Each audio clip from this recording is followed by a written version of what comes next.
Sel yang telah memiliki fungsi masing-masing nantinya akan membentuk sebuah unit yang lebih besar.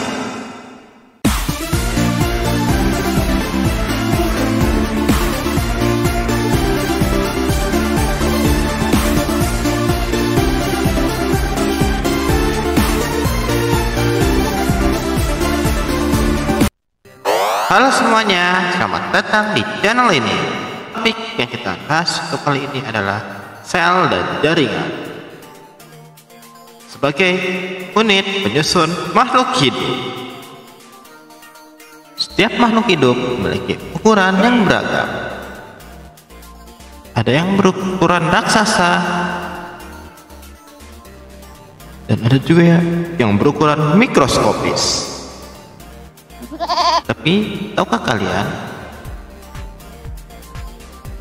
jika makhluk hidup ini terdiri dari unit yang lebih kecil lagi, setiap makhluk hidup memiliki dasar berupa sel yang merupakan unit kehidupan terkecil yang dapat berfungsi secara mandiri jika kebutuhan hidupnya terpenuhi. Makhluk hidup yang sering kita amati biasanya bersifat multiseluler atau terdiri dari banyak sel. Selain itu, ada juga makhluk hidup uniseluler atau makhluk bersel tunggal yang umumnya mikroskopis. Contohnya, Monera yang meliputi bakteri dan kebanyakan protista. Mereka dapat dianggap sebagai organisme paling dasar. Lalu, bagaimana makhluk hidup tersebut dapat berkembang menjadi makhluk multiseluler yang kompleks? Makhluk hidup multiseluler memiliki sel yang sudah terkonstruksi, yang terbentuk sejak tahap embrio, yang terbentuk melalui dua proses utama, yaitu diferensiasi sel, itu spesifikasi fungsi sel yang membuat fungsi dan bentuknya beragam,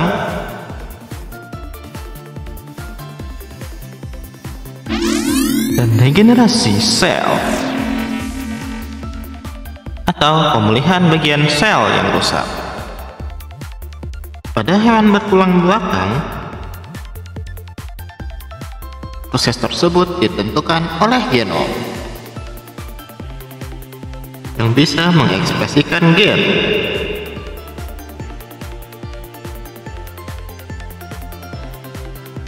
Melalui 4 proses khusus, yaitu proliferasi sel atau memperbanyak sel dari satu sel, spesialisasi sel, membedakan fungsi dan ciri-ciri suatu sel dari sel-sel yang lain, interaksi sel, hubungan sel dengan sel tetangganya, dan pergerakan sel. Nyusun sel untuk membentuk unit yang lebih besar. Sel adalah unit kehidupan terkecil.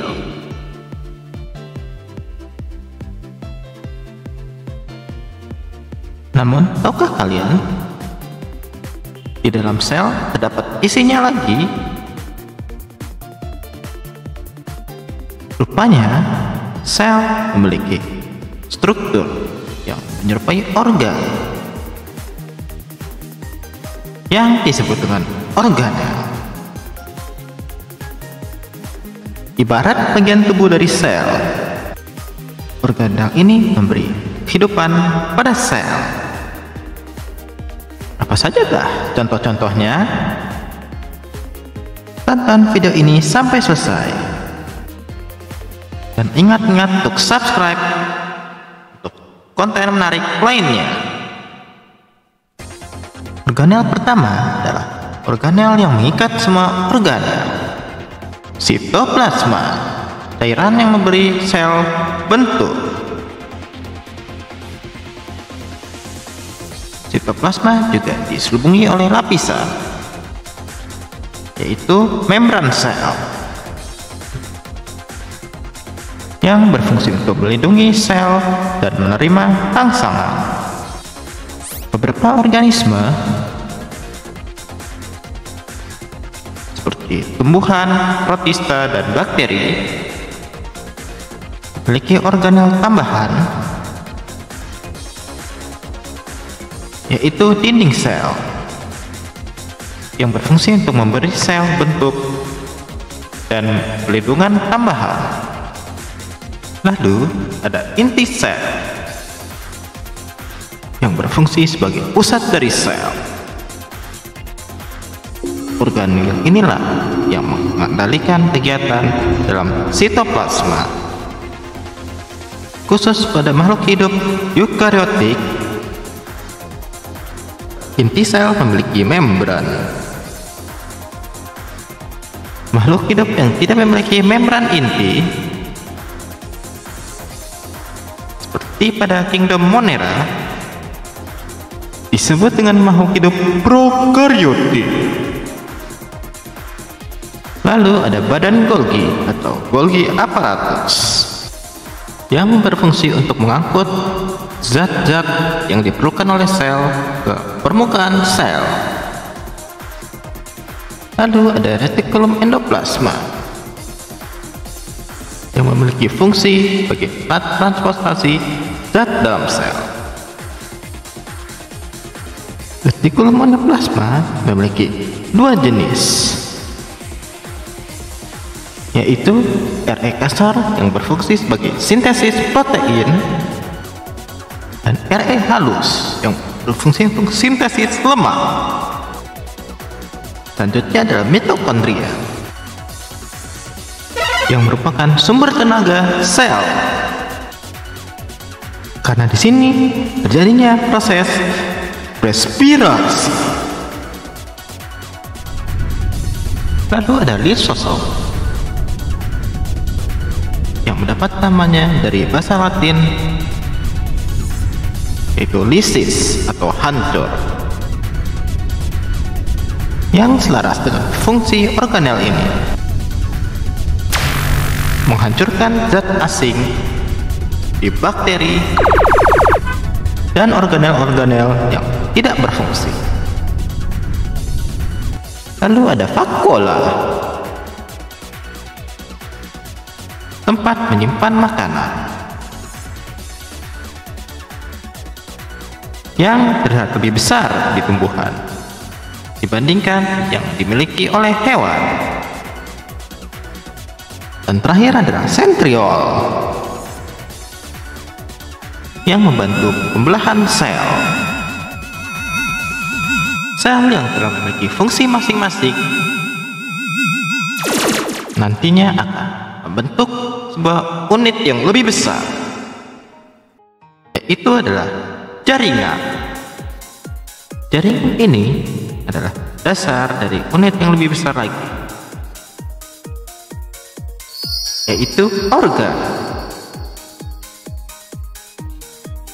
Organ inilah yang merupakan struktur yang mendukung makhluk hidup multiseluler. Setiap makhluk hidup memiliki jaringan yang unik. Apa saja contohnya? Tapi sebelum kita lanjut,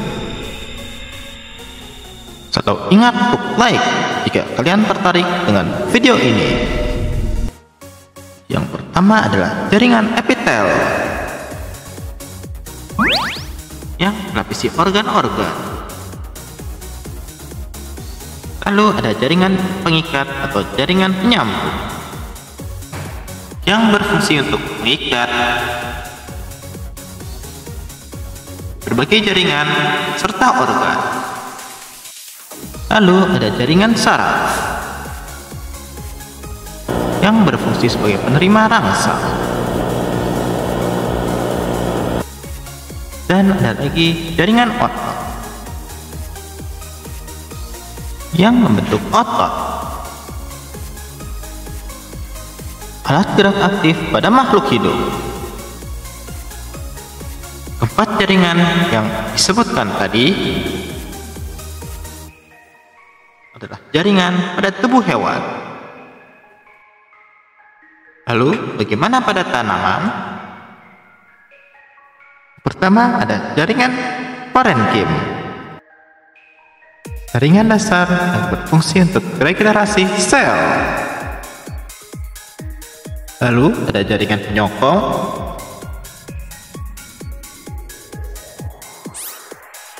Yang memberi bentuk pada bagian tubuh tanaman. Dan jaringan pengangkut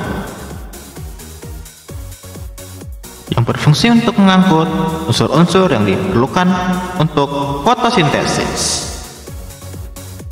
yang terdiri dari dua, yaitu xilem yang mengangkut air dan phloem yang mengangkut makanan. Udah lagi tentang sel dan jaringan yang kalian ketahui.